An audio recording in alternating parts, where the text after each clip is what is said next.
In this video, I'm going to go over this cool rendering that we're seeing here on the screen that shows how I blended the Revit model with the real world around the existing building. And basically, I just kind of cut the face of the building and then blended everything that we did in Revit. So this might not be a step-by-step tutorial as kind of how I do on all my other previous videos, but I just want to give a high level overview on how I created this one graphic. And then also out of this graphic, we also created, or not just out of that graphic, but I'll show you guys the process. But let's walk through this video here for a second, that this was another deliverable that we created. If we kind of wait for the video to go through, we're seeing the building. We're kind of flying through the building, all the different levels, and then all these different kind of sped up versions or sections of the video. I edited those in post-production in Premiere Pro. So there were a lot of different software, a lot of different tools that we use to get to this final edit, to this final render. So two things that were created from this, a couple of screenshots, the first one that we already saw. Then we also created this video, we created that in Twinmotion.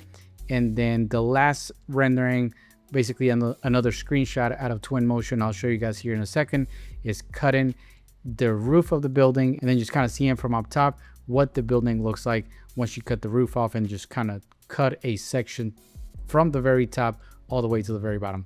All right, so this was the video that we created. I'm just gonna stop here. And then this was the other image screenshot that I was just talking about. So we basically cut the roof, cut the walls, cut the ground, and then you can see all the way to the bottom of this building, of this facility.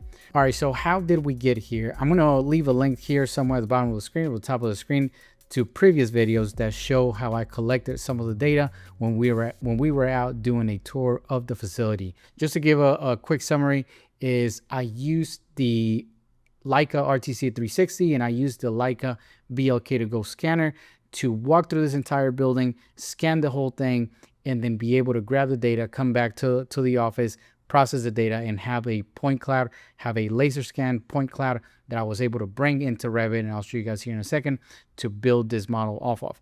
Now, I also had some drawings. They're pretty old drawings. As you can see here, they're almost hand sketched, but it did not show the entire facility. So there were some sections that were missing out of that building. And then also some of the things that they show here on these drawings, they were not actually out there in the field. So that's where the scanner came in handy, and then actually gave us the actual data, the actual existing conditions that were out there in the field.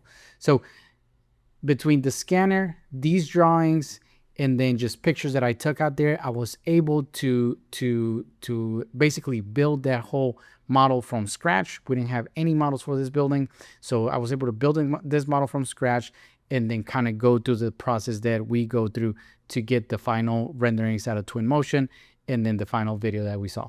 So step one was getting these drawings, or step one was going out there to the field, getting the scans. We also went out there and took these pictures. And then honestly, when I took these drone photos, I didn't know what I was going to do with them.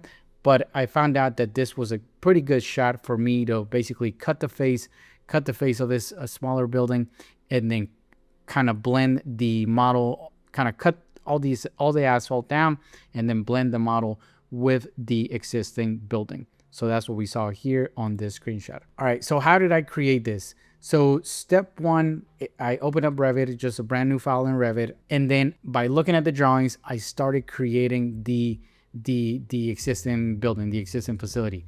Now, if I'm going to go in here and I am going to turn on the point cloud.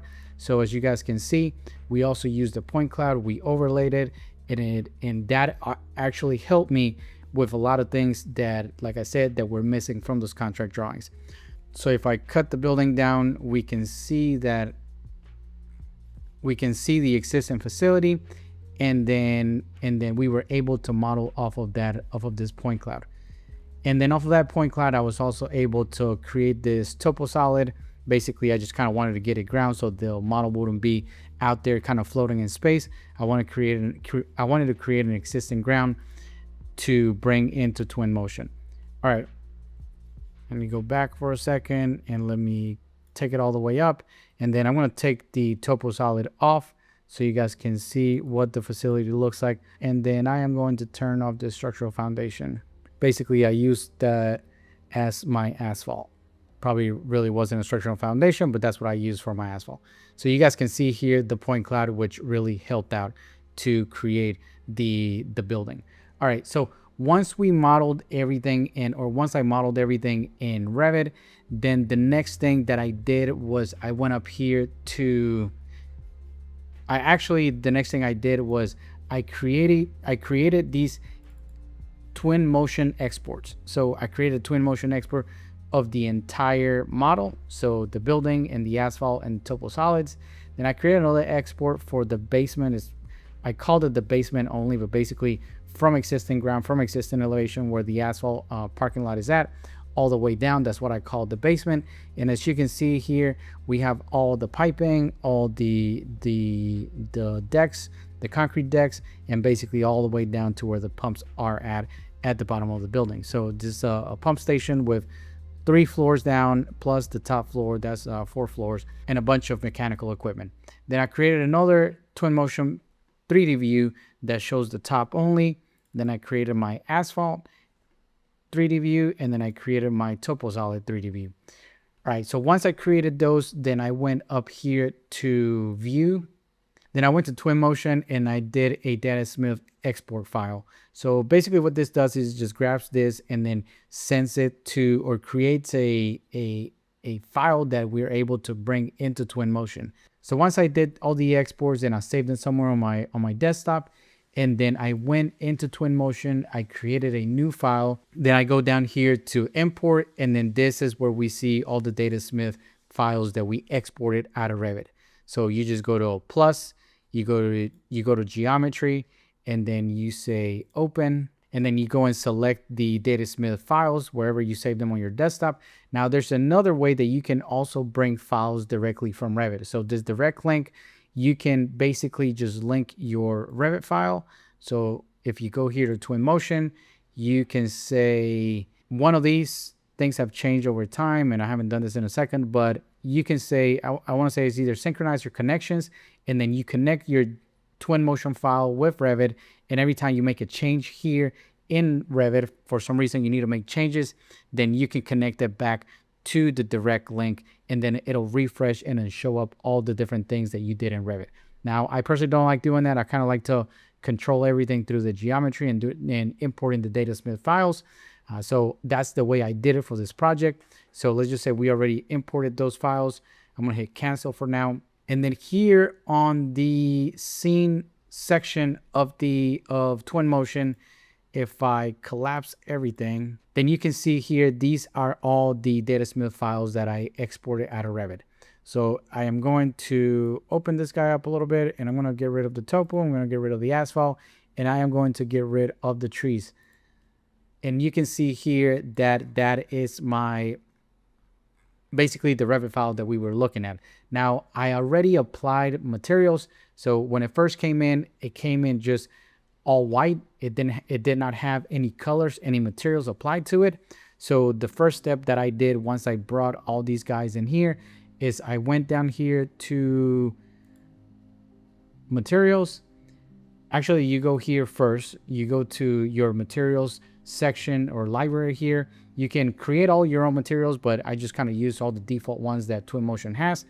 And then I clicked on materials, and then I went, if I wanted to do concrete, then there should be one here for concrete. Right here, I clicked this guy, and then I just kind of picked one that I liked, one kind of shading material that I liked, and then I just dragged and dropped on top of it. Now I'm not going to do that because then it's going to mess up my project.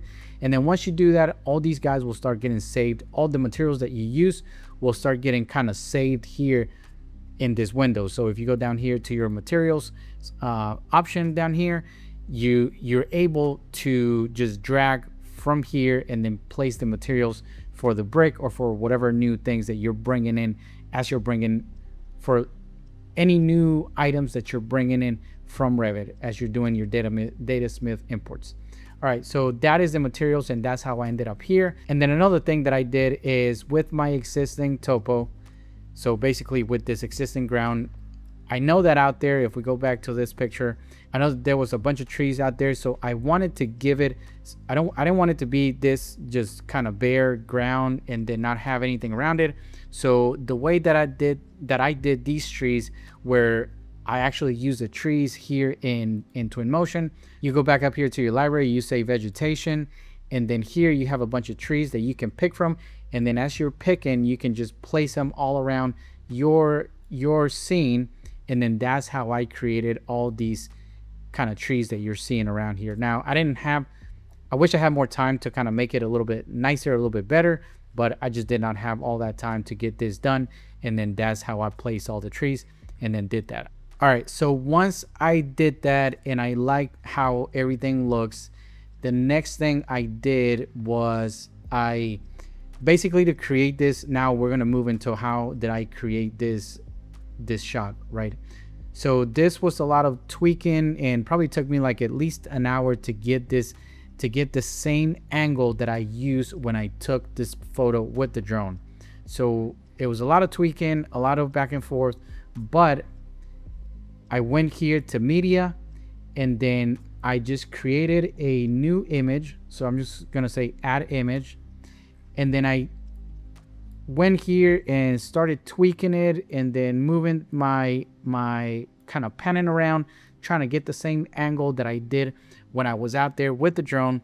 And then once I did that, then you hit here refresh, and then that's gonna lock the image in place. So if for some reason you kind of move around and then, oh shoot, I lost the same place that I like, the same shot, you can just go back here, double click on it, and then it saves that shot. So I did that, and then I started tweaking around a little bit more, and then once I kind of found the right angle, the one that I was looking for, I hit refresh again, and then I saved it.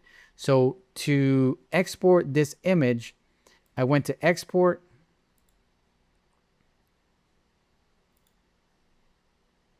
and then this, I'm going to turn off my scene, and then down here I'm going to say image.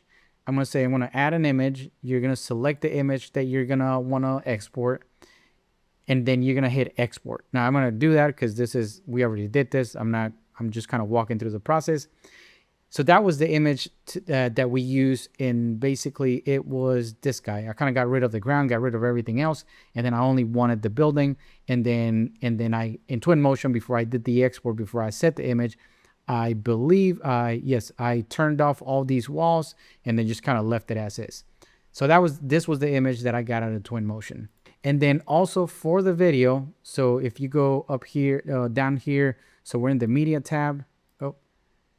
We're going to click the video, and then you are going to create a new video. And then what you're going to do is you are going to start adding keyframes. So you click the plus button, and then you kind of go to your next location. So let's say inside the building, you add another keyframe, and then you go down, and then you add another keyframe. And then once you hit play, then it's just Twinmotion is going to automatically fly through all the different keyframes, and you just kind of smooth transition from one keyframe, basically keyframe to another. And that's how we created that one video. Now the latest, I'm running Twinmotion 2023.1.2. The latest Twinmotion will allow you to speed up or slow down your scene, your video. I was not able to do that in this Twinmotion version, but that's fine, no big deal, because I was able to adjust the speed in Premiere Pro once I brought it back in there.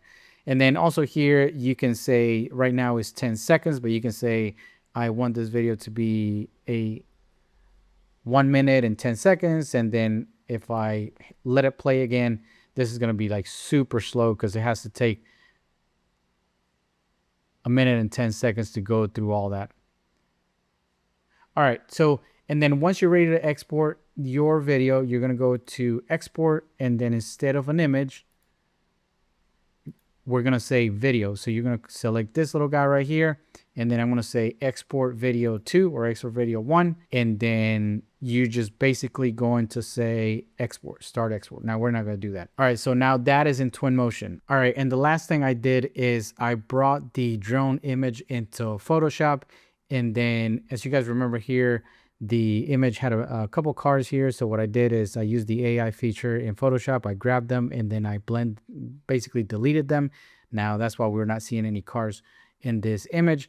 Then the other thing I did is I brought the screenshot after we basically got the correct angle and the correct elevation, or something that matches pretty close to this drone shot out of Twinmotion. Then I brought that guy in here. And then as you can see, if I were to just place it right there, it would not look good. So what I did is I placed it in there. Let me place it before. There you go. So I placed it in there. But as you can see here, this actually looks okay. I mean, it doesn't look bad. But I did not want these kind of harsh or basically these harsh lines here. It kind of doesn't look as good as I wanted to. So what I did is I grabbed the brush tool in here in Photoshop, and then I got the settings how I wanted it, got the settings right. This probably took me a second to figure that one out. But then I went all around the image and I started blending everything together. Once I blended everything together, all the kind of concrete with the asphalt, and then the walls over here, had to do some decent amount of blending in here for it to look better. And then I blended it up here as well. Once I did that, I'm going to turn this guy off and then turn this guy on. And then that's how we ended up here. And as you can see here on the final shot, you can see that everything is blended in pretty nicely, pretty good. And then now we are able to do a file export, and then that's how we ended up with that final image that we used. All right, so this process took me about 2 weeks to get done from the time that I was out there. Actually, it probably took like 2.5 weeks from the time that we visited this job site and then did all the scanning. I came back to the office, I processed the scans, and then with the drawings, the existing drawings that we got, I modeled everything in Revit. And then from Revit, we went to Twinmotion. From Twinmotion, we applied all the materials, made everything look good. And then once we were happy with how it looked, we grabbed that screenshot, that same elevation of this drone. We exported that out of Twinmotion and then brought it into Photoshop and then blended everything together. And now the other thing that we did in Twinmotion was the video with the keyframes. We kind of created that rendering video. And then essentially those two were the screenshot and that video were the final two items that I got out of this whole process. All right, I think if I were to walk through this whole thing, it probably will take me another 2 weeks. So that's why I just want to do a high level overview on how I created all these different renderings, or how I went about all these different steps, and then just kind of walk through them. But this is the end of this video. If you guys have any questions, please let me know down in the comments below. Thanks for watching, and I'll see you guys on the next one.